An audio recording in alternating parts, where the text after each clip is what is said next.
Yo, so what's up? Topic of the video is why you're always sore and why it's not a good thing. I'm almost out of battery on my laptop, and that's what I'm using to kind of read off my little script I got here. So I might be cooked mid-video, but whatever.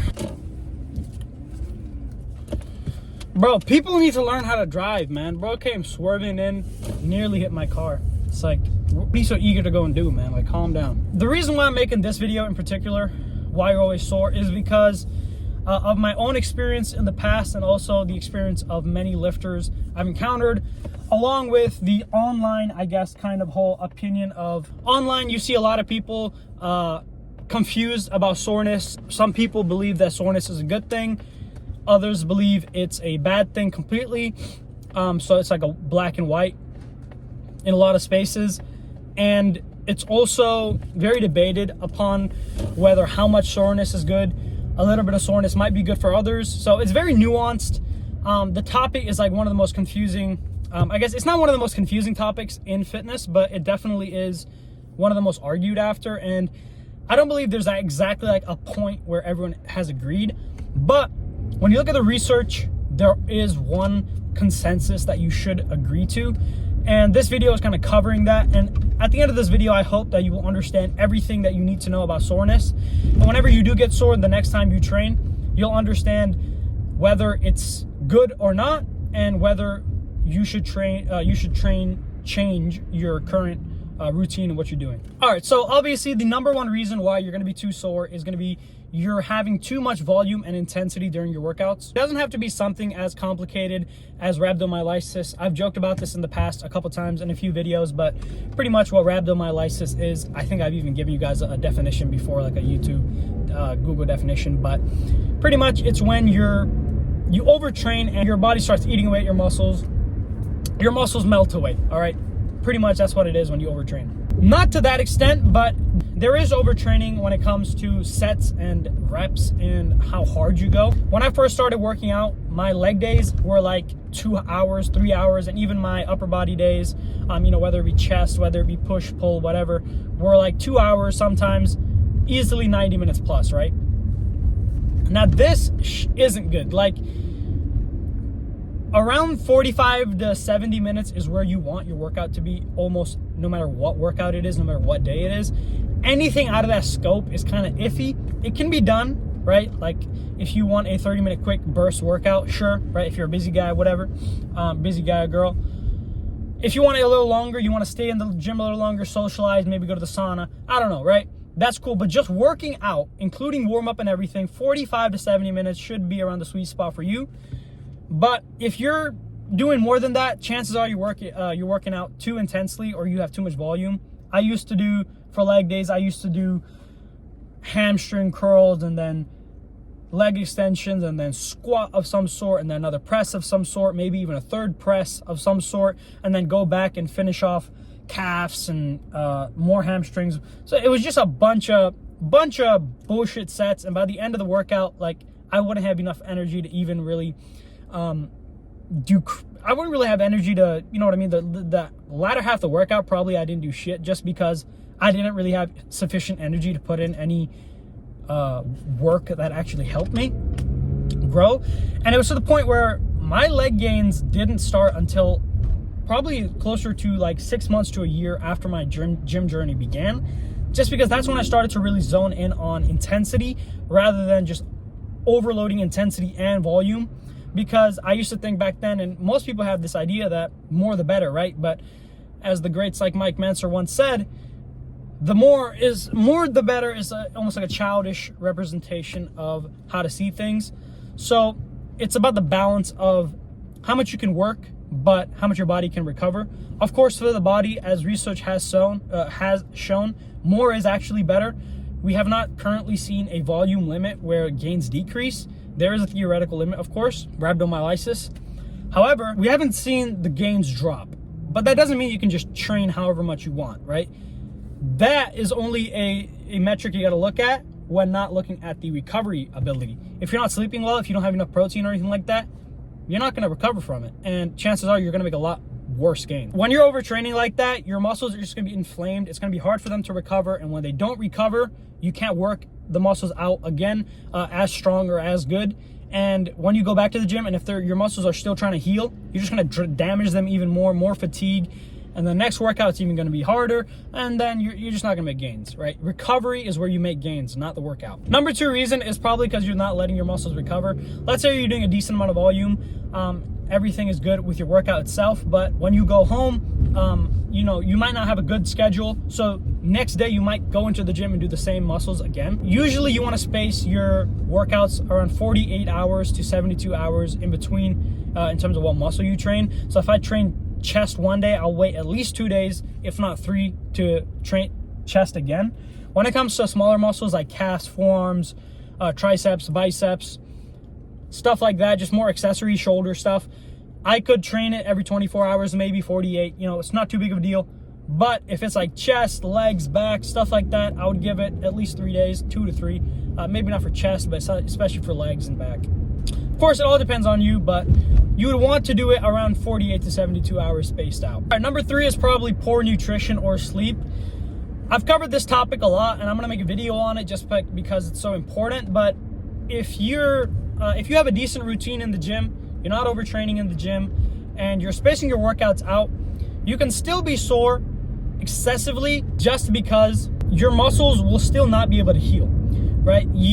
The whole reason why you're letting your muscles recover is so that they can grow, right, rebuild, and also become stronger, so the next time you hit your session, you can progressively overload, keep growing, right? But what makes it actually grow? If you don't have enough sleep, where your muscles primarily take the time to grow, you're still going to be stuck at the same spot.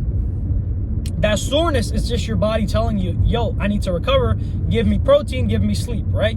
That's how it recovers and rebuilds itself. But without those 2 things, without the building blocks, it won't be able to do anything. Number 4, you might have a routine where you don't have enough rest days.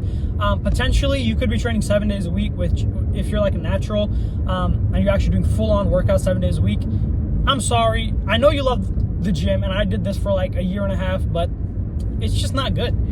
Even 6 days a week, you'll probably get away with it. Not too bad, but there is a chance, like if your protein and your sleep isn't like dialed in, you probably won't be able to fully recover from that either. But it's pretty decent. 5 days, 4 to 6 days is around the sweet spot. 5 days is, in my opinion, the perfect spot. But 6 days is also fine. But if you're training 7 days a week consistently, and especially if your diet and your sleep isn't optimal, you're not going to be able to recover from that. And then for people that do train 7 days a week and don't want to change that up, there is still a decent possibility for you to just simply every month or so take a deload week where you still train, but you're training not fully to failure. Your volume is a little lower, so you're giving your body a little bit of time to readjust, heal. Your nervous system can reset, and then you can go back. Number 5 reason, it might be a bit rare, but the reason why you're sore might just be because you're just switching up workouts. Obviously, a bench press and a barbell bench press and a chest press machine train the same muscle, but since they have different movement patterns, for example, let's say you only do the machine, and then one day you randomly decide to do the bench press. Even though they're training the same muscle, you most likely will still be hella sore from the bench press just because it's a exercise that your body isn't used to. What a bitch. I'm literally turning into my driveway and this guy honks me. Like, bro, I have no other way to enter my house. Like, I don't get people, man. How else am I supposed to get inside my house? I'm turning into my driveway. It's connected to the main road. What do you want me to do? Another fairly rare reason you might be getting sore is because you don't have a decent training setup. So before and after your workout, I don't really have to do this. I warm up a little bit here and there, mostly with the arm stuff, just wiggling arms around, getting my joints loose and all that. But I don't do anything post-workout except for just chill, I guess. But for some people, they require a little bit of stretching pre-workout, maybe some sort of stretching post-workout as well, or walking, hydration, anything like that that can just kind of make them feel a little better and potentially release some sort of soreness. It's pretty rare for this to be the main cause of someone's soreness, but it definitely is possible. If you notice yourself being stiff and sometimes cramping in the gym, you're probably going to get more sore than other people, and that just means you have little electrolytes in your system, so they're kind of imbalanced. And in other words, you're just dehydrated. You need to get more water in, and not just distilled normal water, but I would also throw in some Gatorades here and there. If you don't want to do that, just intake more sodium. All right, so now let's get into why being sore isn't always a good thing. People think it's a good thing just because if I've hit a muscle one day and the next day I'm sore, that means I probably hit it pretty well. And this is pretty accurate, and you'll see people that are pretty knowledgeable in the fitness space also saying around the same things as this. But don't take that to heart and think that soreness is always a good thing. Oftentimes, it's almost like 50-50. You just got to know what type of soreness is good and what type of soreness is bad. A lot of the times it is bad though. Soreness comes from DOMS, or delayed onset muscle soreness. There's a lot of micro damage to your muscles, and the main mechanism for muscle building is mechanical tension. It isn't micro tears in the muscle like some people believe. So micro tears won't really do shit for you except for just delay your progress and hurt like shit. When you're sore, it can reduce your recovery, make you feel like shit more. The stress on your mind, the way it plays on your mind, it's more than just, you know, stress is oftentimes underestimated, how much it can affect your sleep and just how much, what decisions you make during the day. On top of that, it could lead to chronic inflammation and also slightly higher injury risk. Being sore can always slow down progress, and when you feel like you're hurting everywhere, sometimes you don't want to go as hard. And even if you do go hard, just the soreness itself will just make you weaker anyways. The progress you want to see won't always be there. So you got to remember, the goal is adaptation to pain. If you're sore just for one day and it instantly leaves, you're good. That just means your body is adapting, and the adaptation is the whole goal.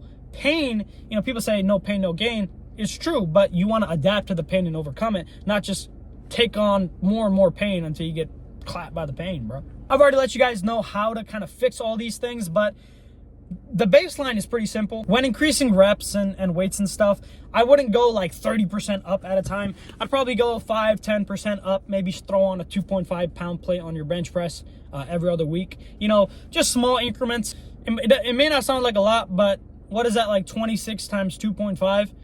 Like, you'll add like over 100 pounds to your bench press in a year, which is pretty fucking good, especially if you're not a beginner. Even if you are a beginner, 100 pounds to your bench press, depending on who you are, is a solid amount. Don't always try to rush it. Bottom line is, soreness can be a good and bad thing, but too much soreness is always a bad thing. But if you're not getting sore at all, that also means you might want to start increasing reps or volume or intensity. What I would say is always try to be slightly sore the next day, but try to heal from it. And if you don't get sore, just increase the intensity, reps, sets, or anything like that, or change up your workout. But if you're in a place where you're just getting overly sore, then try to firstly make sure all your routine, everything is just solid. Your muscles are spaced out. The days you work out, the muscles are spaced out, and everything that I spoke about during the early part of this video. And then after that, make sure your sleep and nutrition is good. After that, you're pretty much set. Try to slowly increase. Remember, always start at the lowest point where you will grow, where you do see slight growth, and then try to slowly, progressively overload from there. You can always go higher and higher. That's the whole point of adaptation in the gym. Don't try to start at like a heavy ass weight and then slowly try to, you know, kind of figure it out. It's just easier if you start, you know, at a decent, like low kind of spot, so you can consistently see that progress and keep climbing.